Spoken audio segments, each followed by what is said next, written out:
정부가 발표한 세법 개정안에 상호금융 예탁금의 세제 혜택 축소가 포함돼 논란이 되고 있습니다. 정부의 세법 개정안을 두고 농업계가 반발하고 있는 이유와 배경, 이슈 분석 시간에 짚어봅니다. 어린이들에게 인사예법부터 사자수학 교육까지 가르치는 예절교실이 폭염 속에서도 큰 호응을 얻고 있습니다. 귀농귀촌에 관심이 높아지고 있는 가운데 14년 연속 귀농인구 1위를 기록한 경상북도 영천의 한 농가를 찾아가 봤습니다. 여러분 안녕하십니까? NBS 뉴스 24입니다. 정부가 올해를 끝으로 상호금융 준조합원 예탁금에 대해서 비과세 혜택을 축소하겠다는 방침을 밝힌 후 농업계의 반발이 계속되고 있습니다. 이번 개정안이 시행될 경우 농촌 경제가 급격히 위축될 거라는 우려 때문입니다. 지난 2일 정부의 세법 개정안에 반발하며 긴급 성명을 내놓았던 한국농업경영인 중앙연합회. 비과세 혜택 현행 유지를 강력히 촉구하며 대규모 규탄 집회까지 경고하고 나섰습니다.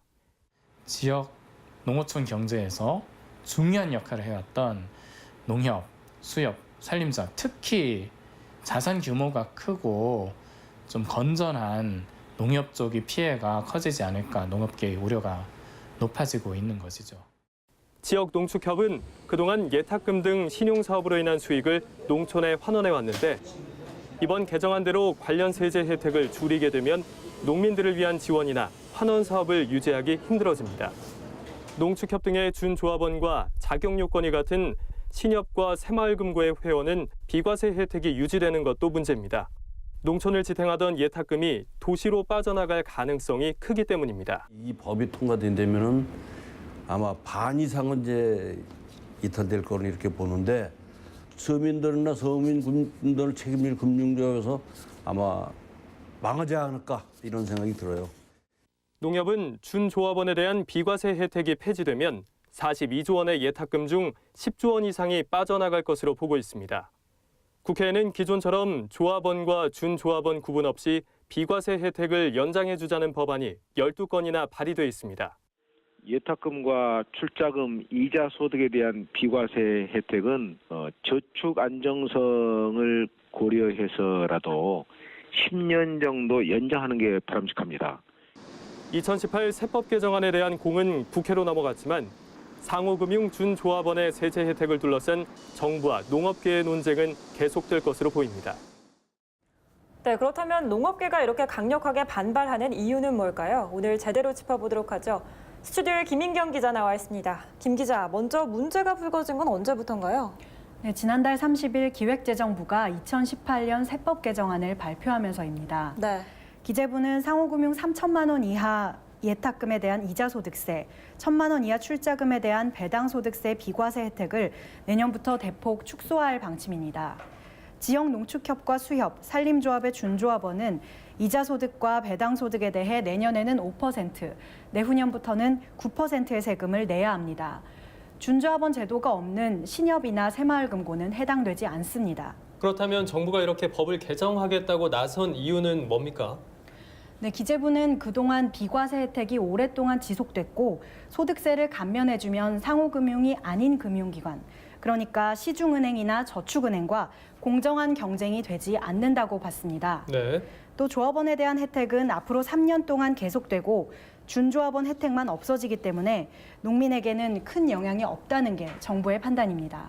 네, 그런데 정부 측에서는 일부 고소득층이 이 제도를 악용하는 문제가 있다 이렇게 말했는데요. 네, 그렇습니다. 정부는 농어민이 아닌 고소득층이 준조합원 자격을 취득해서 세제 혜택을 받는 식으로 제도를 악용하고 있다고 봤습니다. 그런데 실제 통계를 살펴보니 지역 농축협 고객의 90% 이상이 예금액 3천만 원 미만이었습니다. 게다가 연소득도 2천만 원이 되지 않는 고객이 80%에 육박했습니다. 그렇다면 준조합원이 이런 식으로 감면받는 금액이 큰 편인가요? 그렇지 않습니다. 준조합원이 농축협에 3천만 원을 예금했을 때 감면받는 세금은 연간 6만 원 남짓에 불과합니다. 1년 동안 세금 6만 원을 아끼려고 고소득층이 일부러 농축협을 찾아서 거액을 예금한다는 건 무리라고 볼 수 있겠죠. 네, 연간 6만 원이면 큰 금액은 아닌데요. 이 금액 가지고 농업계가 반발하는 건가요? 이게 개개인에게는 쌈짓돈에 불과할지 몰라도 사실 농촌에서는 이 돈을 한데 모아서 척박한 농촌 경제를 지탱하고 있습니다. 네. 농협에 따르면 지역 농축협의 비과세 예탁금 가운데 82%가 준조합원의 몫인데 농협은 이들이 맡긴 예탁금을 운용해 수익을 낸 다음 농민에게 다시 돌려주는 환원 사업을 실시하고 있습니다. 네, 정부는 오늘까지 16일 동안의 입법 예고 기간을 거쳐서 28일쯤 국무회의에서 정부안을 최종 확정하고 31일쯤 국회에 제출할 계획입니다. 네, 그럼 앞으로 좀 더 지켜봐야겠군요. 김인경 기자 수고 많았습니다. 농민신문의 주요 기사들을 짚어보는 농민신문 읽어보기 시간입니다. 8월 15일자는 창간 54주년을 맞아 발행한 창간 특집호입니다. 특집호 1면에서는 MBS 한국농업방송의 개국과 청년농 100명을 대상으로 한 설문조사 결과를 주요 기사로 다루고 있습니다. 농민신문과 한국갤럽이 함께 조사한 청년농 실태조사 기사를 한번 들여다보겠습니다. 네, 전국의 청년농부 100명에게 당신의 청춘을 왜 농업에 걸었냐고 물었더니 응답자의 49%가 농업의 발전 가능성을 보고 농업에 뛰어들었다고 답했습니다. 농부의 삶에 대한 만족도를 물었더니 비교적 만족한다고 응답한 청년농이 절반 가까이 됐는데요. 네, 농업 소득으로 생계 유지가 가능하냐는 질문에는 어떻게 답했을까요? 바로 49%만 가능하다고 답했습니다. 다음은 농민신문이 새롭게 마련한 기획 코너 현장 속으로 기자 체험 25시입니다. 기자가 직접 농업 현장에 뛰어들어 체험한 내용을 아주 생생하게 담았는데요. 이번 호에서는 충북 단양으로 내려가 체감 온도 40도가 넘는 무더위 속에서 홍고추 수확 작업을 한 일과를 기록했습니다. 고된 작업 현장과 인력을 구하기 힘들어 위축돼가는 고추 농가의 현실이 고스란히 담겨 있습니다. 다음에 주목해볼 기사는 농민신문 제35회 영농 생활수기의 다문화 부문 당선작입니다.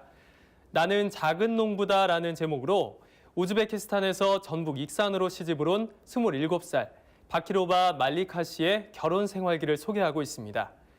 시댁 식구들과 고구마 농사를 지으면서 알콩달콩 살아가는 이야기를 통해서 우리나라 다문화 가정이 마주한 현실을 만나보실 수 있습니다. 이상 농민신문 읽어보기였습니다. 앞으로도 MBS 뉴스24를 통해 농민신문의 주요 뉴스들을 흥미롭게 전해드리겠습니다. 폭염 속 방학을 맞은 어린이들을 위해 용인시가 예절교실을 운영하고 있습니다. 인사예법과 사자소학교육 등 다양한 프로그램으로 큰 호응을 얻고 있는데요. 티브로드 뉴스 박희봉 기자가 보도합니다.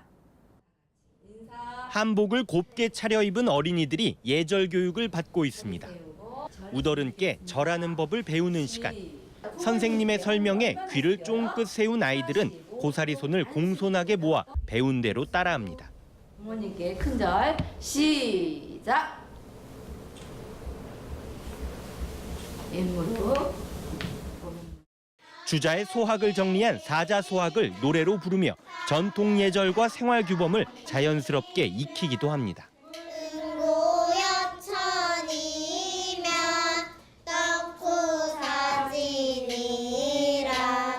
부모님께 효도해야 되고 친구들에게 화내지 않고 친하게 지내고 예쁘게 말해야 될 것 같아요. 용인시가 방학마다 운영하는 초등학생 예절 교실입니다. 정원 60명이 접수 하루 만에 다 찰 정도로 인기가 좋습니다. 인사예법과 다도, 소학교육 등 다양한 프로그램이 마련돼 있습니다. 과정을 마치고 아이들에게 물어보면 평소에 부모님께 그냥 고마움을 느끼지를 못했는데 이 교육을 통해서 굉장히 고맙게 느껴진다. 그러면서 꼭 실천을 해야 되겠다. 폭염 속에 맞은 여름방학. 어린이들은 예절 교육을 통해 낯설었던 옛 성인들의 가르침과 전통 예절을 배우며 폭염을 나고 있습니다. 통계청이 발표한 귀농귀촌 조사에서 경상북도가 14년 연속 가장 많은 귀농 인구를 기록했습니다. 농업 소득이 높고 도움을 받을 선도 농가가 많기 때문이라는 분석인데요. 농촌에서 제2의 인생을 꿈꾸고 있는 귀농인들을 헬로티비 뉴스의 이하영 기자가 만나봤습니다. 영천시 임고면의 한 과수원. 올해 귀농 8년 차 김석봉 씨의 꿈이 연결어가고 있습니다. 복숭아와 사과, 약초를 재배하고 있지만 아직은 초보 농부입니다. 힘들고 빡빡한 도시 생활에서 벗어나 물 맑고 산 좋은 농촌 마을을 찾아왔습니다. 예전에 이제 건축을 할 때는 이제 자유가 없이 막 계속 이제 매일 하니까 거의 좀 힘들었는 거고, 이거는 이제 자유가 있으니까 하고 싶으면 하고 놀고 싶으면 놀고 하니까 그게 좋은 거거든. 장남으로서 노모를 모시기 위해 직장 생활을 접고 귀농한 권세항 씨. 임진왜란 때 의병을 일으킨 예터가 있는 영천시 구마리, 지금의 금호리로 정착했습니다. 올해 귀농 5년 차로 농사보다는 마을의 역사와 설화를 사람들에게 알려내는 것이 목표입니다. 쑥스러운 듯 뒷머리에 손을 올린 모습이 그려진 장군 바위와 400년 된 옛 우물터, 물고기가 논이는 형상을 한 어유산 등 다양한 스토리텔링으로 고향 마을의 활력을 불어넣겠다는 꿈을 꾸고 있습니다. 아직 발굴되지 않는 묻히거나 잊혀져가는 많은 스토리들이 산재에 있으며 이런 것들이 떠나는 농촌에서 돌아오는 농촌으로 귀농 귀촌의 의미와 보람이 아닌가 싶습니다. 바쁜 도시 생활에 지쳐 농촌에서 제2의 인생을 시작한 귀농인들. 그들의 새로운 도전을 응원합니다. NBS 뉴스 24 마칩니다. 함께해 주신 여러분 고맙습니다.